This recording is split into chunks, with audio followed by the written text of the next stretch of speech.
পাকিস্তানের সব বিমানবন্দরে সর্বোচ্চ সতর্কতা জারি করা হয়েছে। জোরদার করা হয়েছে নিরাপত্তা ব্যবস্থা ও নজরদারি।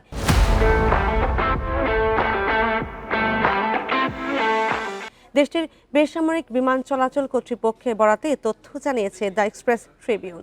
জম্মু কাশ্মীরের পেহেলগামে সন্ত্রাসী হামলার জেরে দুই দেশের মধ্যে উত্তেজনার মধ্যে এ ব্যবস্থা নেওয়া হলো।